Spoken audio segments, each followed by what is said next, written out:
My brother-in-law attacked me. Face covered in blood, dislocated shoulder. My sister just said, "You should have signed the mortgage." All because I refused to be their guarantor. I dragged myself to my parents' door, pleading for help, then passed out. What came next? Even the police were horrified. What would you do if your own sister, the one who was supposed to be your protector, watched her husband beat you until you bled, and then, looking down at your broken body, told you it was all your fault? Because that's exactly what happened to me.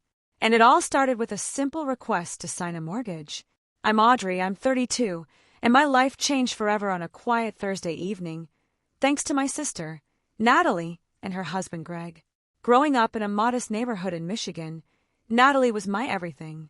5 years my senior, she wasn't just my older sister. She was my first best friend, my personal bodyguard on the playground, the one who helped me with homework and chased away anyone who dared to tease me. Our parents, a high school economics teacher and a nurse, weren't wealthy, but they instilled in us something far more valuable: strong family values, the importance of education, and smart financial habits. Always have 6 months of expenses saved, Dad would remind us, helping us open our first bank accounts. And never risk more than you can afford to lose. Those lessons sank deep into my soul. Natalie, on the other hand, was always a bit more carefree with money. But despite our different approaches to finances, we were incredibly close. I admired her confidence, her easy way with people. When she left for college, I cried for days, missing our late-night talks and her comforting presence. 4 years later, I followed her path to university, working part-time jobs to supplement my scholarships. Unlike Natalie, who changed majors twice, I stuck with business administration, fascinated by how organizations worked. After graduation, I landed an entry-level position at a marketing firm, and I worked my way up steadily, becoming an office manager by 29. My disciplined career path allowed me to save consistently. Last year, I achieved a major milestone. I bought my own 2-bedroom condo in a nice part of the city. It wasn't huge, but it was mine. And the pride I felt in that tangible proof of my financial discipline was immense. Natalie's path diverged. She worked various jobs after college, never quite finding her niche. 3 years ago, she met Greg at a friend's barbecue. Their relationship moved fast. Within 6 months, they were engaged. The wedding was small, lovely, and I was her maid of honor, giving a heartfelt speech about our unbreakable bond and welcoming Greg into our family. Initially, I thought Greg was good for Natalie. He was charismatic, charming, and seemed to adore her. He worked in sales for a telecommunications company, and while his income fluctuated based on commissions, they seemed to be managing. Natalie took a part-time position at a boutique clothing store, more for the employee discount and social interaction than financial necessity, or so I thought at the time. Our family ties remained strong. Sunday dinners at Mom and Dad's house were a tradition, holidays always spent together. But slowly, subtly, I started noticing changes in Natalie. The sister who once loved thrift stores and prided herself on finding bargains now talked about designer labels and expensive brands. She started making comments about my practical car, suggesting I should treat myself to something more luxurious. Greg, meanwhile, would often steer conversations towards money. He'd ask probing questions about my salary or comment on the market value of my condo. At the time, I brushed it off, attributing it to his sales background and interest in financial topics. Oh, how I failed to recognize those as glaring warning signs. "Your sister and I are thinking about investment properties," he mentioned during one Sunday dinner about 6 months ago. "Real estate is where true wealth is built." My parents nodded politely, but I caught their exchange glance. Later, Dad quietly pulled me aside. "Investment requires knowledge and caution, Audrey. I hope Greg knows what he's doing." Around this time, I had started dating Tyler, a police officer I'd met when he responded to a minor break-in at our office. He was kind, steady, and shared my practical approach to life. Greg, though, seemed oddly competitive with Tyler. He'd often interrupt him at family gatherings or dismiss his career choice as limiting. Tyler, being the gracious man he is, always avoided confrontation for my sake. Looking back, it's sickeningly clear now how the foundation was being laid. Greg was assessing my financial position, building an image of prosperity that his and Natalie's actual finances simply couldn't support. My sister, my smart, independent sister, was becoming increasingly entangled in his worldview, where material possessions signified success and family connections were resources to be utilized. The last truly peaceful family gathering was my 30th birthday, just 4 months before everything shattered. My parents hosted a small dinner party, and Natalie gave me a beautiful, handmade bracelet, a throwback to our childhood, when we'd craft jewelry for each other. For a fleeting moment, I glimpsed my old sister, the one who valued sentimental connection over material worth. If only I had known how quickly our relationship would deteriorate from that point forward. The request that would ultimately shatter our family came on an ordinary Tuesday evening. Natalie called, her voice bubbling with excitement, inviting me to dinner at their apartment. "We have amazing news," she gushed, "and we want you to be the first to know." I arrived with a bottle of wine, assuming, perhaps, they were expecting a baby. Their apartment was notably tidy, candles lit, a lavish meal prepared. Greg was unusually attentive, pulling out my chair, keeping my glass filled throughout dinner. "So what is this big news?" I asked as Natalie served dessert, a homemade tiramisu that was my absolute favorite. Greg and Natalie exchanged glances. Then he pulled out his phone and showed me photos. A stunning 2-story colonial house, a wraparound porch, a perfectly manicured lawn. "We found our dream home," Natalie explained, her eyes shining with an almost desperate hope. "It has 4 bedrooms, a gourmet kitchen, and the master bath has this incredible soaking tub." "Wow, that looks gorgeous," I replied sincerely. "Are you seriously considering buying it?" "Not just considering," Greg said with a broad smile. "We put in an offer yesterday, and it was accepted this morning." I nearly choked on my tiramisu. The house in the photos looked like it would cost at least $500,000, far beyond what I knew they could afford based on their current jobs. Greg must have read my expression. "I know what you're thinking," he said smoothly, "but I'm in line for a major promotion next month. The regional director position is practically mine." This was the first I had heard of any promotion. In fact, Greg had changed companies twice in the 3 years they'd been married, each time describing it as a strategic move, but never quite achieving the success he so loudly predicted. "That's great news," I said cautiously. "When would you close on the house?" "That's actually why we wanted to talk to you," Natalie interjected, reaching for my hand across the table, her grip surprisingly tight. "The thing is, with Greg changing jobs recently, the bank needs a little extra security on the loan." My stomach tightened. I knew what was coming. Greg continued, his tone casual, almost dismissive. "Your credit score is excellent, and you have that stable job history the banks love. We just need you to co-sign as a guarantor on the mortgage. It's just a formality, really. You wouldn't need to contribute anything financially." The casual way they presented this enormous request stunned me. A mere formality. Being a guarantor would make me legally responsible for their mortgage if they defaulted. Given Greg's job instability and their apparent comfort with stretching so far beyond their means, this was far from a formality. This was a terrifying, life-altering risk. "This is a big decision," I said carefully, trying to keep my voice even. "Can I have some time to think about it? Maybe review the details of what would be involved." A flash of annoyance crossed Greg's face before he masked it with his practiced smile. "Of course," he said. "But we need to let the bank know by next week to keep our interest rate lock." On the drive home, my mind raced. My father's financial cautions echoed in my head like an urgent siren. I spent the next day researching what being a mortgage guarantor actually meant. The more I learned, the more alarmed I became. If Natalie and Greg missed payments, my own credit would be irrevocably damaged. If they defaulted entirely, I would be legally responsible for their debt, potentially losing my own home and savings. This wasn't just about money, it was about my entire future. I scheduled an appointment with my financial advisor, Linda, who did not mince words. "Audrey, this would be an enormous risk," she warned, her expression grave. "From what you've told me about their financial situation and job history, I would strongly advise against it."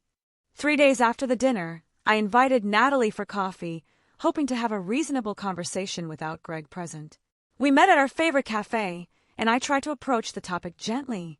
"I've been researching what being a guarantor means," I began, pushing my latte around with a spoon. "It's actually a much bigger commitment than Greg made it sound like." Natalie stirred her own latte slowly, avoiding my gaze. "I know it sounds scary, but we would never put you in a bad position, Audrey. Greg is absolutely getting that promotion. But what if something unexpected happens? I pressed, trying to inject some logic into the emotional minefield. What if the promotion doesn't come through, or one of you has a health issue? I just need to understand the contingency plan. There you go again, she sighed, finally looking at me, but with a flicker of impatience. Always planning for the worst. Can't you just trust us? Trust me. This house means everything to us, starting our family. I do trust you, Nat, I assured her, reaching across the table to touch her hand. But this is business, and mixing family with major financial commitments can get complicated. Maybe there are other options, like waiting a few months until Greg has actually secured the promotion. Disappointment clouded her face, but she nodded. I understand your concerns. Let me talk to Greg about alternatives. I thought the conversation had gone well, a small step towards understanding. But that evening, my phone buzzed with a text from Greg. Natalie told me about your concerns. Thought you would support your sister's happiness. Guess blood isn't as thick as water after all. The passive-aggressive message was just the beginning. When we gathered at our parents' house that Sunday, Greg was noticeably cold, offering only curt responses when I spoke. Natalie seemed caught in the middle, trying to maintain normal conversation while exchanging anxious glances with her husband. During dinner, I attempted to explain my position logically to both of them, suggesting alternatives like a smaller starter home or waiting until their financial situation was more stable. We've done the math, Greg said sharply, his voice carrying a sudden edge. We can afford this house. We just need your signature to satisfy the bank's red tape. If you've done the math, then surely you can show me the budget breakdown, I suggested, trying to appear reasonable. That would help me feel more comfortable with the arrangement. So now we need to prove ourselves to you? Greg's voice rose slightly. Your sister isn't enough of a guarantee for you? My parents exchanged concerned glances. Dad cleared his throat. Financial decisions should never be rushed.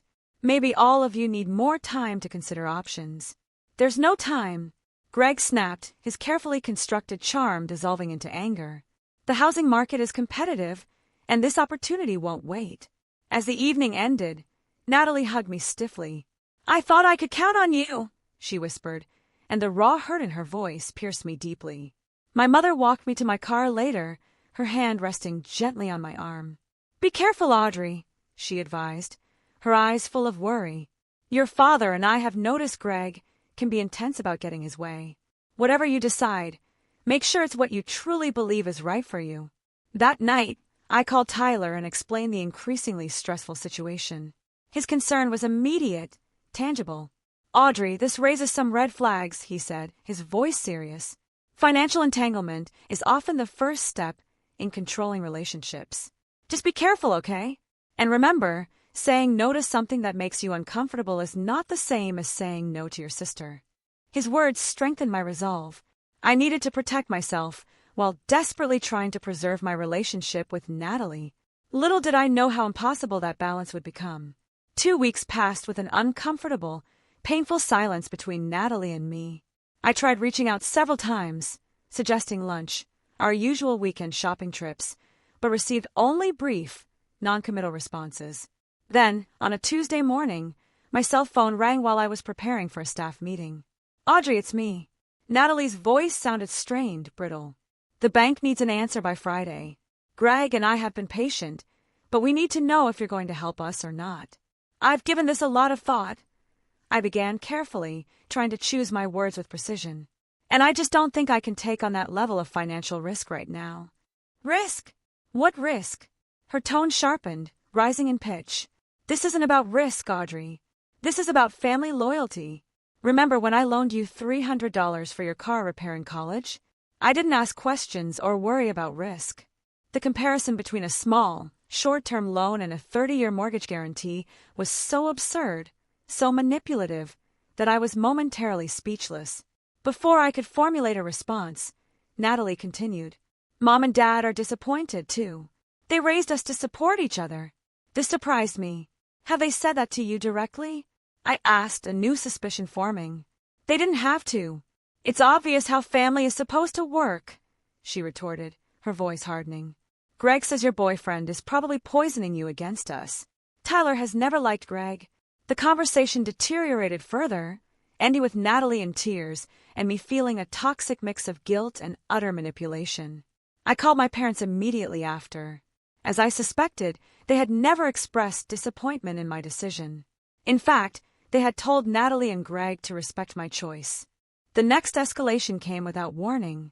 2 days later, while I was conducting interviews for a new administrative assistant position, the receptionist called to say I had visitors. Stepping into the lobby, I found Natalie and Greg waiting, both dressed formally as though coming from a business meeting. "We need to talk to you," Greg stated firmly, his eyes narrowed. "It can't wait." Acutely aware of my professional environment, the hushed hallways of my office, I led them to a small conference room. "I'm in the middle of interviews today." "What's so urgent?" Greg placed a folder on the table. "We brought the mortgage paperwork. All we need is your signature, and we can stop bothering you about this." "I told Natalie my decision," I said, trying to keep my voice level professional, though my heart pounded a frantic rhythm. "I'm sorry, but it hasn't changed." Greg's face hardened. "Do you have any idea what this house means to us? To your sister? This is our future, our family we're talking about." "I understand that," I replied, trying to hold his gaze. "But there are other houses, other options that wouldn't require a guarantor." "We don't want other options." His voice rose enough that I glanced anxiously at the door, hoping my colleagues couldn't hear. "This is the house we want, the neighborhood we need to be in for our future kids. Are you really going to deny your future nieces and nephews a safe place to grow up?" The emotional manipulation was blatant now, a crude, desperate attempt to guilt-trip me. Natalie sat silently, letting Greg lead the attack. When she finally spoke, her words hit me like a physical blow. "If you can't do this one thing for me, Audrey, then maybe we need to reevaluate our relationship. Sisters are supposed to be there for each other, no matter what." I felt physically ill. "Natalie, this is not about not wanting to help you."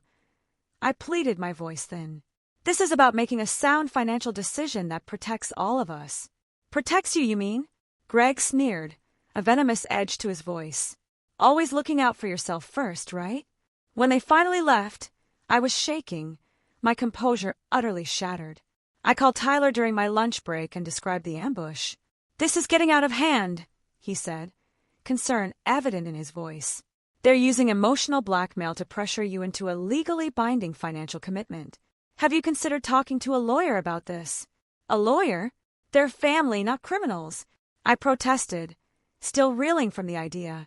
"Audrey, financial coercion is a real thing, and Greg's behavior is raising serious concerns," Tyler countered, his tone gentle but firm. "Just be careful, okay? And maybe document these interactions going forward." That weekend, my parents invited everyone for dinner, hoping to diffuse tensions. But the atmosphere was strained from the moment Natalie and Greg arrived.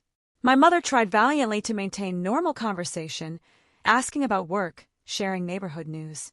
During dessert, Natalie deliberately brought up the house. "We might lose our dream home because some people don't understand family commitment," she announced, staring pointedly at me. My father frowned. "Natalie, we agreed not to discuss this tonight." "Why not?" "It's all that matters right now," she insisted. "Audrey is being selfish, and everyone is tiptoeing around it." "Financial decisions are personal, dear," my mother interjected gently. "Your sister has the right to make her own choices about legal commitments." "So you're taking her side, too?" Natalie's voice cracked with emotion, the victim persona firmly in place. "There are no sides here," Dad said firmly, his patience wearing thin. "Just different perspectives on a business decision." Greg put his arm around Natalie, a show of solidarity. "Come on, babe. It's clear where everyone stands. Your sister has her precious financial security, and we lose our future. But hey, at least she doesn't have to risk anything for family." The evening ended on that bitter note, with Natalie and Greg leaving abruptly. As they drove away, my mother squeezed my hand. "Stay strong, sweetheart. This isn't really about the house. There's something else going on with them." Her intuition proved terrifyingly correct. The following week, I began receiving strange calls about credit checks I hadn't authorized. My bank contacted me about unusual activity on my accounts. Someone had been attempting to access my financial information, making me wonder if Greg was trying to gather leverage against me. My anxiety built to the point where I was having trouble sleeping, plagued by intrusive thoughts and a constant knot of dread in my stomach. Tyler noticed the toll it was taking and suggested I take additional security measures, including changing all my passwords and setting up fraud alerts. "This isn't a normal family disagreement anymore," he warned, his eyes grave. "Greg is showing signs of financial desperation, which can be dangerous." Seeking clarity, I scheduled another appointment with my financial advisor, Linda. She had access to industry databases and, with my permission, conducted a deeper investigation.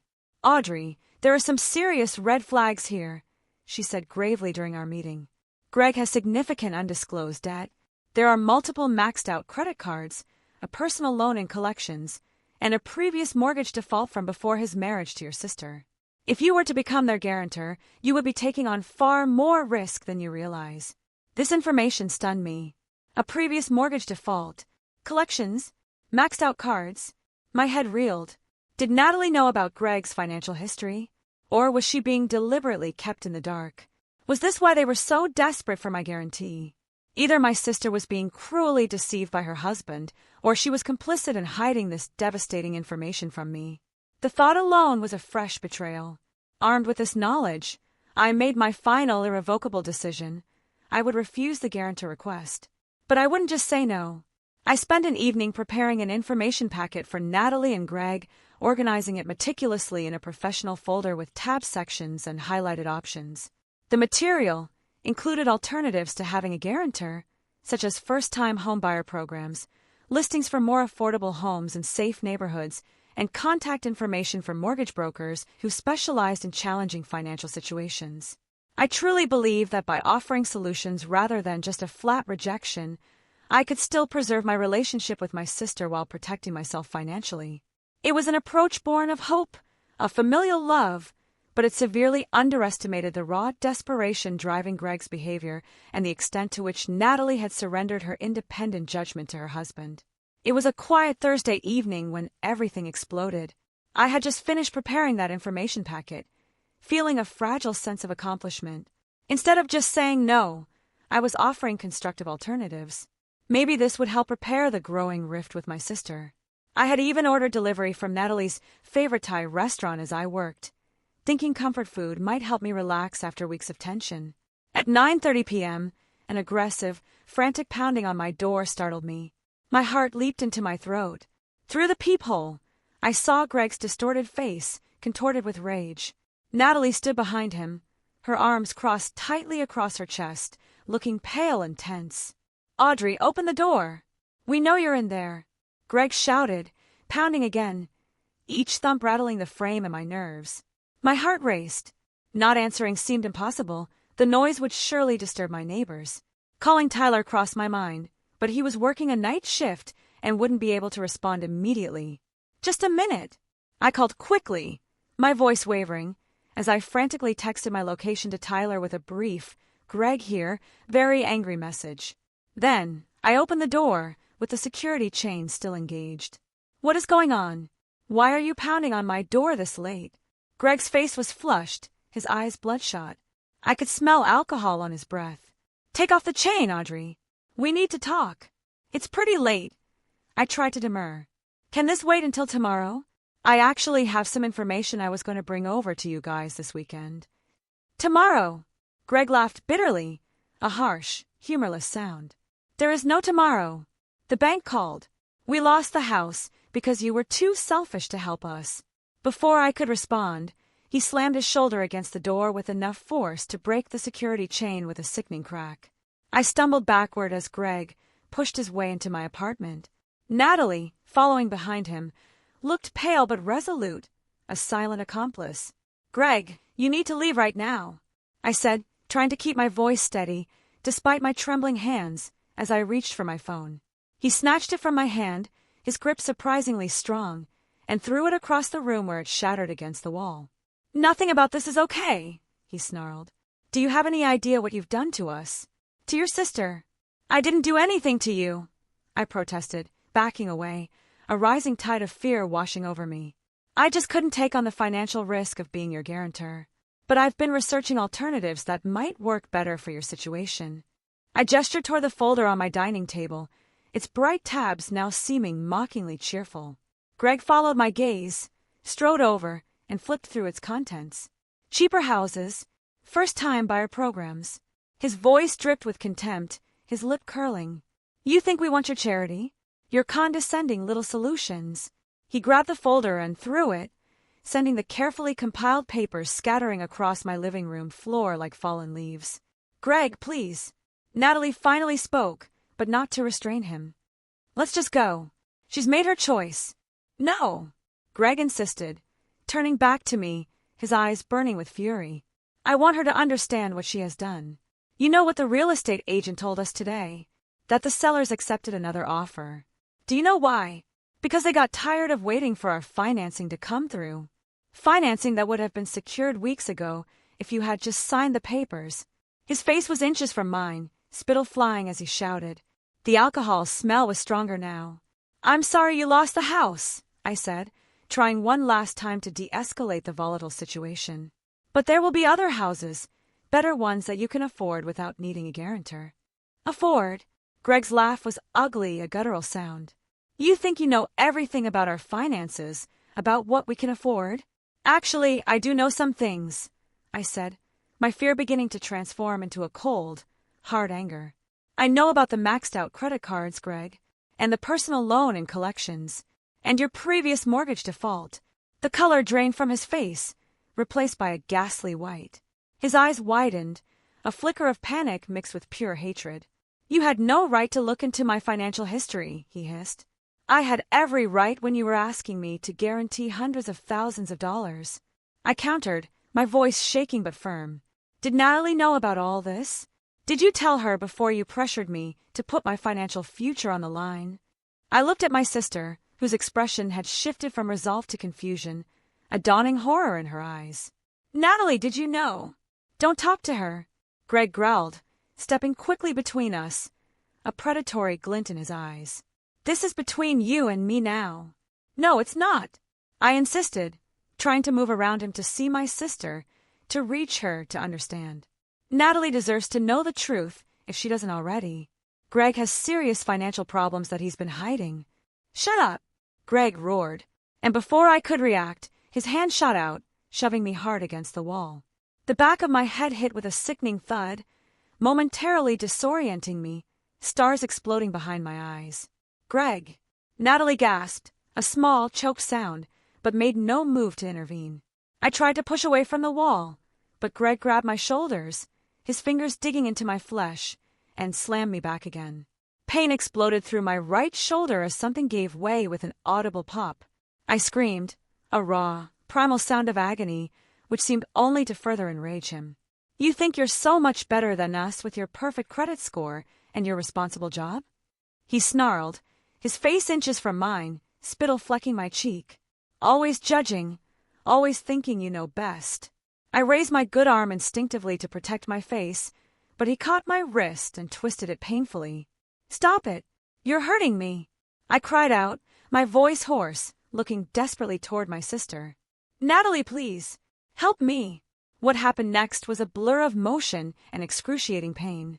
Greg's fist connected with my face, a sickening, jarring impact that sent a shockwave through my skull. I tasted blood, hot and metallic, as my lips split open. Another blow, a hard, brutal punch, caught my cheekbone, and I felt something crunch, a horrifying sound.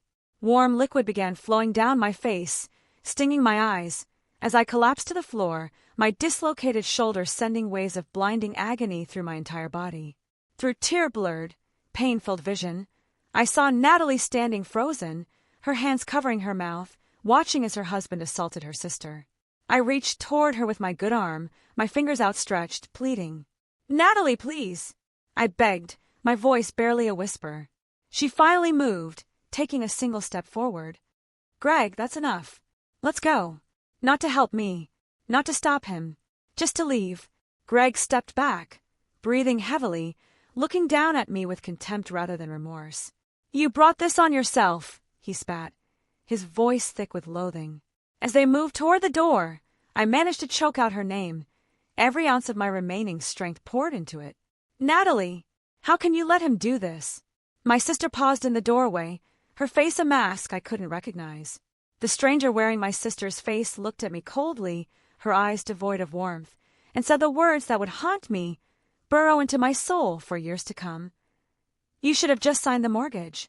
Then they were gone, leaving me bleeding on my apartment floor, betrayed, broken, by the person I had trusted most my entire life. The physical pain was excruciating, but it paled in comparison to the shattering of my heart. I realized in that moment that the sister I loved had chosen to side with my attacker rather than help me in my moment of greatest need. I don't know how long I lay there on my apartment floor, drifting between shock and waves of incapacitating pain. Blood from my face had formed a small, dark puddle beside me, and every slight movement sent lightning bolts of agony through my dislocated shoulder. My phone lay shattered where Greg had thrown it, useless for calling help. Eventually, a primal survival instinct overrode the pain, overriding the shock. I needed medical attention. Using only my left arm, I managed to drag myself to a sitting position against the wall, fighting waves of dizziness and nausea. The apartment swam in and out of focus as I assessed my options. My neighbors were mostly young professionals who kept to themselves. Screaming for help might work, but I wasn't sure I could make enough noise in my condition. My landline had been disconnected months ago as I exclusively used my cell phone. The only viable option was to somehow get to my car and drive to my parents' house, about 15 minutes away. Each movement was an exercise in agony as I crawled to where my purse had fallen during the attack. Finding my keys brought tears of relief, a small, desperate victory. Getting to my feet nearly caused me to black out, and I had to lean against the wall for several minutes, breathing through clenched teeth until the spinning room stabilized. The journey from my second-floor apartment to the parking lot was a nightmare of pain and sheer determination. I could only use the railing with my left hand, which meant descending sideways, one agonizing step at a time. Twice I nearly fell when my knees buckled. By the time I reached my car, my blouse was soaked with blood and sweat, a grim testament to the ordeal. Driving one-handed with a dislocated shoulder and a possible concussion was dangerous, beyond dangerous. But I saw no alternative, no choice. I drove slowly, focusing intently on the road through my one eye that wasn't swelling shut. Each traffic light felt like an eternity. Every bump in the road sent fresh waves of pain through my body. I kept talking aloud to myself, a desperate mantra to stay conscious. Almost there. Just a few more blocks. Stay awake. Keep driving. Almost there. The 15-minute drive took nearly 40 minutes as I navigated cautiously, fighting through pain and disorientation. When I finally turned onto my parents' street, relief, so profound it was almost overwhelming, washed over me. Their porch light was on, a beacon of safety in my darkest, most terrifying moment. I parked haphazardly in their driveway and staggered to their front door. My attempt to ring the doorbell turned into me slumping against the doorframe, my strength finally deserting me. I weakly knocked, leaving smears of blood on their pristine white door. The porch light seemed to brighten painfully, and I heard my father's voice through the door. "Who is it? Dad?" I managed to whisper, my voice raw and broken. "It's me." The door swung open, and I will never forget the sheer horror that transformed my parents' faces as they saw me. My mother's scream seemed to come from far away, a guttural sound of pure terror. "Audrey, oh my God, what happened to you?" My father's strong arms caught me as my legs finally gave out. "Greg," I slurred, my lips swollen and bloody. "He attacked me." Natalie watched. That was all I managed before collapsing completely, the safety of my childhood home allowing me to finally surrender to the pain and shock. I vaguely registered being lowered gently to the floor as my mother frantically dialed 911. "My daughter has been assaulted," I heard her saying through her tears. "She's bleeding badly, and her shoulder looks dislocated. Please hurry." My father's voice was tight with rage and fear as he knelt beside me, carefully cradling my head. "Who did this, Audrey? Did you say Greg did this to you?" I tried to nod, which sent fresh pain shooting through my skull. "Mortgage," I mumbled, my voice barely audible, because I wouldn't sign. "Dear God," my mother sobbed, joining us on the floor, her face barely recognizable through her own tears. Her face is barely recognizable. The wait for the ambulance felt eternal. My mother held a cold compress to my face while my father kept talking to me, trying desperately to keep me conscious. The flashing lights of the emergency vehicles finally illuminated the room in pulses of red and blue. 2 police officers arrived with the paramedics. As the medical team began assessing my injuries, one officer knelt beside me. "Ma'am, can you tell me who did this to you?" His voice was gentle but professional. "Greg Walsh," I whispered. "My sister's husband." "And where did this happen?" "My apartment, about an hour ago." The officer's face hardened as he took in the extent of my injuries. "And you drove yourself here in this condition?" I managed a slight nod. "Jesus," he muttered, then caught himself. "I mean, that shows incredible strength, ma'am. We'll need a formal statement, but let's get you medical attention first." As the paramedics transferred me to a gurney, I heard the officer speaking quietly to his partner. "Call it in. Aggravated assault, possibly attempted murder, given the extent of injuries. Suspect is Gregory Walsh, brother-in-law of victim." The ambulance ride was a blur of pain and medical terminology: blood pressure dropping, possible orbital fracture, dislocated shoulder, concussion protocol. They gave me something for the pain that made the world soften around the edges without completely removing me from it. In the emergency room, a team of medical professionals swarmed around me. X-rays confirmed the dislocated shoulder, and the procedure to reset it was excruciating despite the medication. My face required multiple stitches, and the ophthalmologist expressed concern about potential damage to my right eye from the orbital bone fracture. Sometime during this medical whirlwind, Tyler appeared, still in his police uniform, his face ashen as he took in my condition. He must have come straight from his shift after seeing my text. "Audrey," he choked, taking my hand gently, his thumb rubbing soothing circles on my skin. "I'm so sorry. I got your message but was handling an accident scene. By the time I was free and tried to call you, you didn't answer." "Not your fault."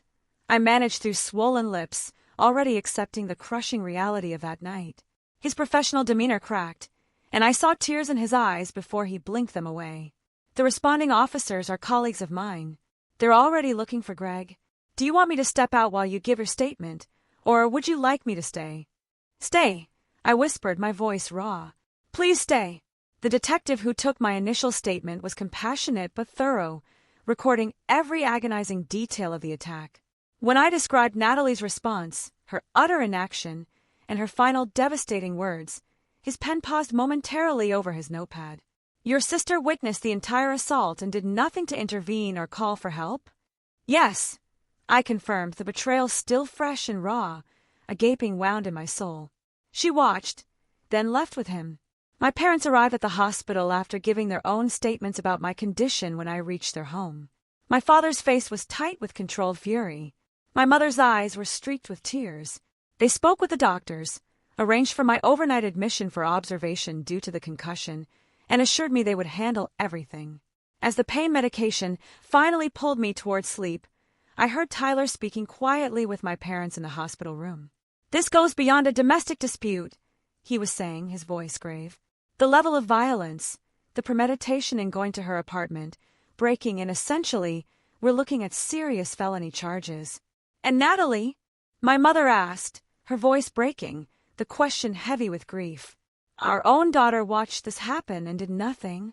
"There may be charges for her as well," Tyler replied grimly. "At minimum, failure to report a crime, possibly accessory after the fact." How did we not see this coming? My father's voice was hollow with guilt. How did we miss what kind of man he truly was?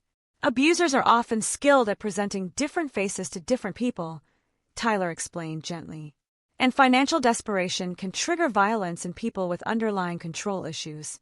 Their voices faded as I drifted into a medicated sleep, my last conscious thought being a profound wonder at how completely my life had shattered in a single evening, and how the sister I had loved my entire life had become a stranger, watching me bleed without lifting a finger to help.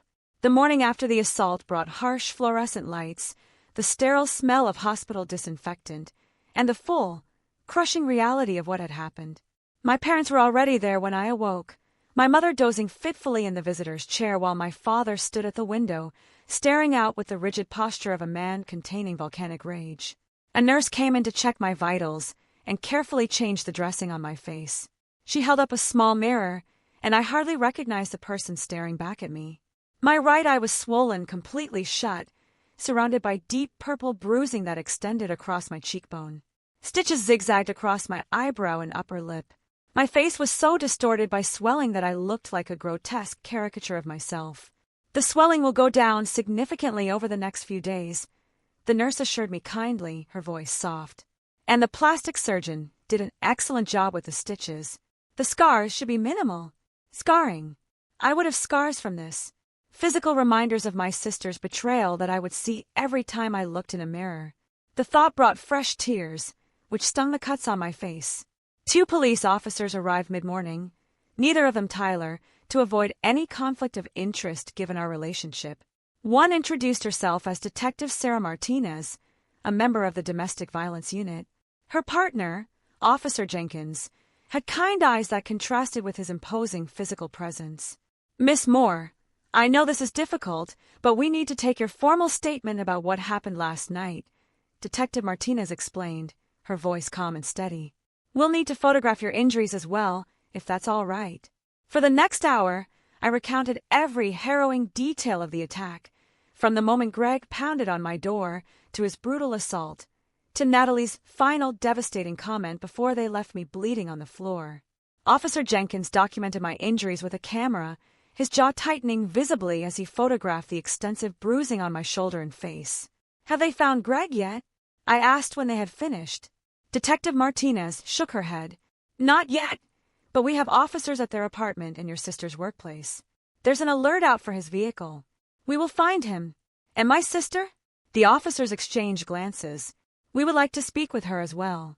Her role in this incident needs clarification. After they left, my father finally spoke, his voice hoarse. The locksmith is changing your apartment locks today.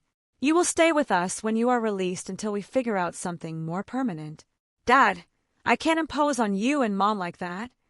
I began, still trying to grasp the enormity of it all. This isn't a discussion, Audrey, he said firmly, his eyes meeting mine, full of fierce protectiveness. That man knows where you live. Until he's in custody, you are not staying alone. His protectiveness, so strong, so unwavering, nearly broke me. Where was this protection when I was being beaten? Why had Natalie not shown even a fraction of his concern? The next few days passed in a blur of medical evaluations, pain management, and official paperwork. I was released from the hospital with my arm in a sling, prescriptions for pain medication and antibiotics, and instructions for concussion recovery. The prosecutor's office contacted me about pressing charges, making it clear that, given the severity of the assault, they would proceed regardless of whether I wanted to or not. This level of violence cannot go unanswered, the assistant district attorney explained during her hospital visit. The state has an interest in prosecuting violent offenders, regardless of family connections. On my 3rd day home at my parents' house, the police finally apprehended Greg at a motel 30 miles outside of town. Natalie was with him. The news brought conflicting emotions. Relief that he was in custody, a crushing weight lifted from my chest. But also fresh pain, a sharp, searing ache at the confirmation that my sister had chosen to flee with my attacker rather than even check if I was still alive. The preliminary hearing was scheduled for the following week. In the meantime, I filed for a restraining order against both Greg and, with tremendous heartache, Natalie. The court granted it immediately based on the police report and medical documentation. My colleagues at work were incredibly supportive, arranging for me to work remotely during my recovery. Friends I hadn't spoken to in months rallied around me, dropping off meals, offering rides to medical appointments, simply being present. Tyler spent every free moment by my side, his steady presence a balm to my shattered sense of security. The night before the preliminary hearing, my mother received a call from Natalie. She put it on speakerphone so my father and I could hear. Mom, this has all gone too far. Natalie's voice sounded thin, desperate, barely recognizable. Greg made a mistake, but Audrey is blowing this out of proportion. She needs to drop these charges. My father made a strangled sound of disbelief.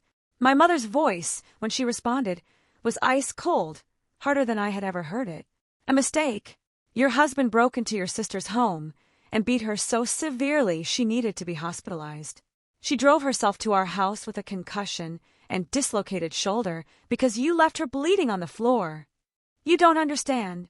Natalie pleaded, her voice rising hysterically. Greg has lost his job over this. We could lose everything. And Audrey could have lost her life. My father erupted, his control finally snapping. Have you seen what he did to her face, to her body? Your sister may have permanent damage to her eye socket. I know it looks bad, Natalie admitted, her voice softening slightly, but still laced with self-pity. But if she drops the charges, Greg will get anger management counseling. Natalie, listen to me carefully, my mother said, her voice trembling now with barely contained fury. Your husband committed a serious crime. He belongs in jail. If you continue to support him after what he did, you are no daughter of mine. The silence that followed was deafening, suffocating. When Natalie finally spoke, her voice was cold, flat, utterly devoid of emotion. I see who you have chosen. Don't expect to hear from us again unless Audrey comes to her senses. The line went dead, leaving us sitting in stunned silence. My mother's hands shook as she placed the phone down. My father wrapped his arm around her shoulders as she began to sob, great, wrenching sobs. How did we raise a daughter who could be so cruel? She whispered, her voice broken.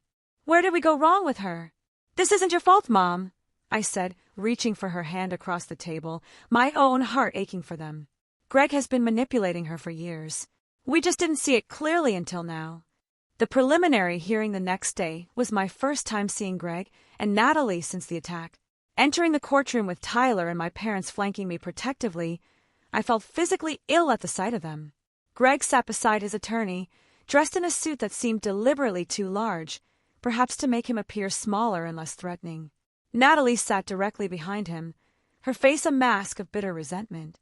When the bailiff read the charges, aggravated assault, breaking and entering, criminal threatening, and attempted coercion, the gravity of the situation seemed to finally register on Greg's face.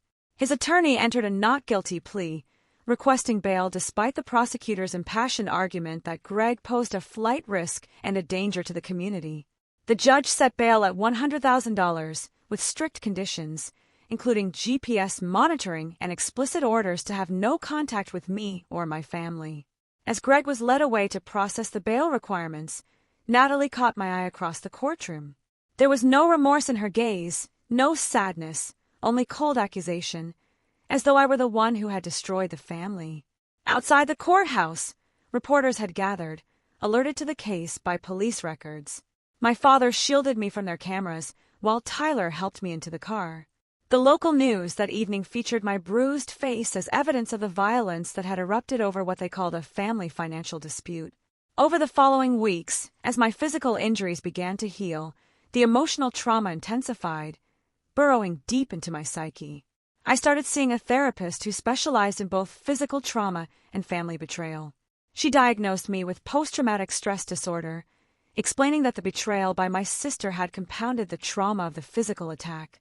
When someone we trust implicitly harms us or allows harm to come to us, she explained gently, it damages our fundamental ability to feel safe in the world. The recovery process involves not just healing from the event itself, but rebuilding your sense of safety and trust. Greg's attorney approached my lawyer with a plea offer. Greg would plead guilty to a lesser charge of simple assault if I agreed to make no victim impact statement. I refused immediately. The full truth needed to be on record, not just for my own healing, but to ensure that Greg faced appropriate, just consequences for his heinous actions. As the trial date approached, the pressure from Natalie intensified. She sent letters to our parents, filled with self-pity, claiming I was destroying their family over one bad moment. She attempted to contact my friends, painting me as vindictive and exaggerating my injuries. When these efforts failed, she showed up at my parents' house late one night, hysterical and demanding to see me. My father, with a heavy heart, called the police, reporting her for violating the restraining order. When the officers arrived, they found Natalie pounding on the door, screaming that I had ruined her life. Her arrest for violating the protective order was the final, irreversible fracture in our already splintered family. The trial itself was mercifully brief. The evidence was overwhelming. My detailed medical records, the graphic photographs of my injuries, my clear, unwavering testimony, and most damning of all, security footage from my apartment buildings, hallways showing Greg breaking in and Natalie following him without any coercion. The prosecutor also presented irrefutable evidence of Greg's extensive financial deception, including documentation of the hidden debt and previous mortgage default that had triggered his desperate, violent attempt to secure my guarantee. When it was my turn to testify, I looked directly at Greg as I described the attack in agonizing detail. Then, I turned to where Natalie sat, her face still a mask of defiance, and recounted her final, chilling words to me as I lay bleeding on my floor. "You should have just signed the mortgage." The courtroom fell silent at this revelation of pure callousness. Greg's attorney attempted to paint the incident as a momentary loss of control by an otherwise upstanding citizen under severe financial stress. The strategy failed spectacularly when the prosecution presented compelling evidence of Greg's previous anger incidents that, thankfully, had never been reported to the police. The jury deliberated for less than 3 hours before returning a guilty verdict on all counts. At the sentencing hearing 2 weeks later, the judge did not mince words. "Mr. Walsh, you committed a brutal assault against a family member who simply refused to put herself in financial jeopardy for your benefit. You have shown no genuine remorse, and the court is particularly disturbed by your attempt to minimize your actions." The judge paused, his gaze firm, before delivering the sentence. "The court sentences you to 8 years in state prison." As Greg was led away in handcuffs, Natalie's anguished cry echoed through the courtroom. Not for me, her sister, who still carried the scars of her husband's violence, but for the man who had inflicted those scars. In that moment, I accepted what I had been fighting desperately to deny. The sister I had loved was truly gone, replaced by someone I no longer knew or even wanted in my life. Outside the courthouse, surrounded by my parents, Tyler, and friends who had supported me throughout the ordeal, I faced the reporters' cameras with my head held high, my scars visible, a testament to both violence endured and justice achieved. 6 months after the sentencing, physical therapy had restored most of the function in my shoulder, though certain movements still triggered twinges of pain, a dull ache that served as a persistent reminder. The plastic surgeon had done remarkable work minimizing the facial scarring, but a thin white line above my right eyebrow and another at the corner of my lip remained visible, subtle reminders of that night. The deeper scars, the ones nobody could see, were healing more slowly. My parents, bless their hearts, had helped me find a new apartment in a secure building with 24-hour security and no public access to resident floors. I had initially resisted such extreme measures, not wanting to live in fear. But my therapist helped me understand the difference between fear and prudent caution. "Creating physical safety is an essential part of your healing journey," she explained during one of our weekly sessions. "It's not about living in fear, but about respecting your body's need for security while your mind processes the trauma." The nightmares had decreased from nightly occurrences to perhaps once a week. I no longer jumped at every unexpected knock or flinched when someone raised their voice in excitement. These were small victories, hard-won through consistent therapy and the unwavering support of those around me. Tyler had been my rock throughout the entire recovery process, never pushing, but always present. Our relationship had deepened through the crisis, forged in the crucible of trauma. His patience and understanding created a safe, sacred space for my healing. When he surprised me with a weekend getaway to a lakeside cabin 3 months after the trial, I found myself able to truly relax for the first time since the attack. "I'm proud of you," he said as we sat watching the sunset over the water, his arm wrapped around me. "Not just for surviving, but for how you've handled everything. Your strength amazes me every day." My career had become another anchor in my recovery. 2 months after the trial, I received an unexpected promotion to operations director, a position that came with both greater responsibility and the flexibility to continue my therapy appointments. My colleagues, who had rallied around me during the darkest days, celebrated this professional advancement as another step in my journey forward. Natalie remained a complicated absence in my life. After Greg's sentencing, she had moved in with a friend, unable to maintain the apartment on her part-time income alone. According to my mother, who maintained minimal contact with her, Natalie had finally filed for divorce 3 months into Greg's sentence when the harsh reality of their financial situation became impossible to ignore. One rainy Tuesday afternoon, I received a letter with her familiar handwriting on the envelope. For several minutes, I simply held it, uncertain whether opening it would represent progress or a setback in my delicate healing. Eventually, curiosity won out. "Audrey," the letter began, "I don't expect forgiveness. I don't even know if I deserve to ask for it, but I need you to know that I'm getting help now. My therapist says I was in an emotionally abusive relationship that distorted my thinking and loyalties. That's not an excuse for what I did or failed to do that night. Nothing can excuse that. I just wanted you to know that I'm trying to understand how I became someone who could watch her sister be hurt and do nothing. If you ever want to talk, I would welcome it. If not, I understand. Either way, I'm sorry. Natalie. The letter stirred complicated, conflicting emotions within me. Part of me wanted to dismiss it as too little, too late, another hollow apology. Another part, though, recognized the immense courage it must have taken for her to acknowledge such a profound moral failure. I showed it to my therapist during our next session. "How does this letter make you feel?" she asked after reading it. "Confused," I admitted, placing it back on her desk. Part of me wants to believe she's genuinely sorry that the sister I grew up with is still in there somewhere. But I also don't know if I can ever truly trust her again, or if I even want to try. "Reconciliation is not an obligation," she reminded me, her gaze kind. "It's a choice, and one that should be made based on what supports your healing, not on family expectations or guilt." She paused. "Whatever you decide, it should be on your timeline, not hers." I decided not to respond immediately, giving myself permission to sit with the complexity of my feelings without forcing a resolution. This was one of many new boundaries I was learning to establish in my life. My parents, too, had their own healing journey. The fracture in their family had left them questioning their parenting, their values, even their fundamental understanding of their own children. They had started attending a support group for parents of adult children in crisis, finding solace in shared experiences and wisdom.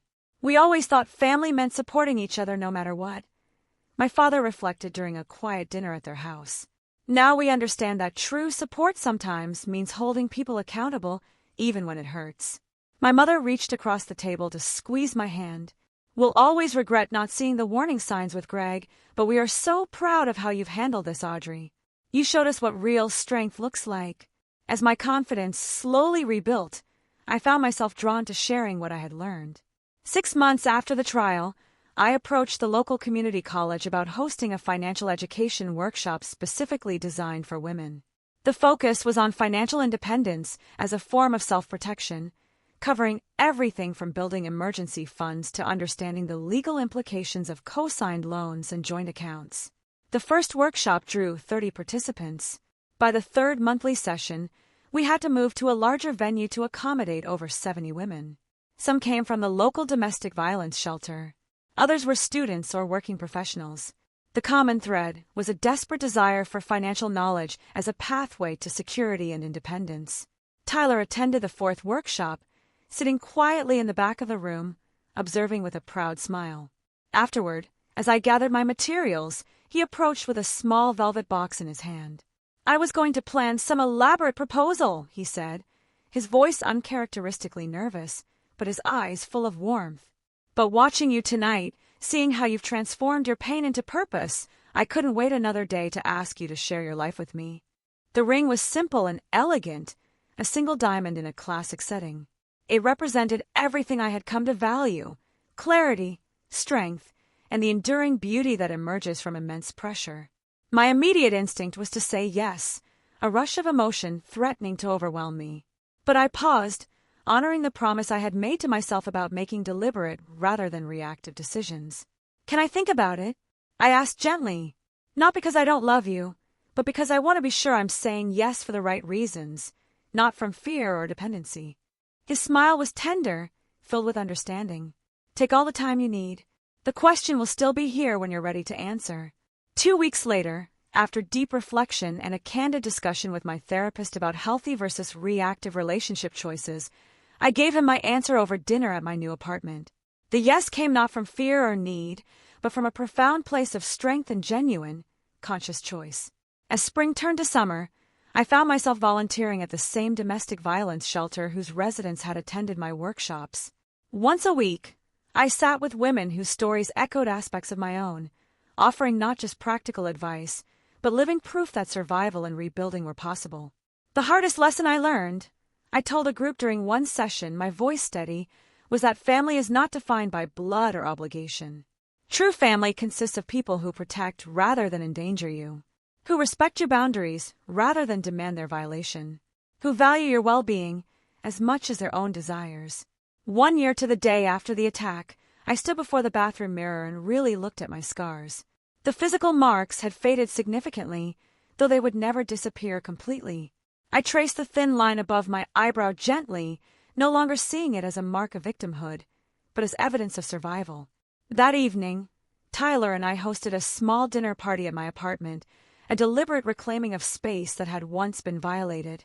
My parents were there, along with close friends and colleagues who had supported my recovery. Conspicuously absent was Natalie, though I had finally responded to her letter the week before, suggesting we meet for coffee someday soon. A small opening toward whatever new relationship might be possible.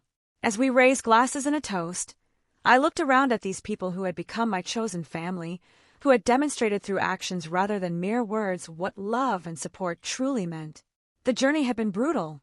The loss is still profound. But standing there, surrounded by genuine connection, I recognized the precious wisdom that had emerged from trauma, to boundaries that protect, to courage that rebuilds, and to love that respects. I offered as a toast, and to all of you who showed me what true family means. Later, as guests departed and Tyler helped clean up, he asked if I was okay, noticing my momentary quiet reflection. "I'm more than okay," I realized aloud, a sense of profound peace washing over me. For the first time since it happened, I feel genuinely at peace. Not because everything is perfect or because all wounds are healed, but because I know now that I can trust myself to protect what matters, to choose wisely, and to rebuild no matter what falls apart. Have you ever had to choose between family expectations and your own well-being? What did you do? Tell me in the comments below. I really want to hear your stories. Thank you for listening. Take care.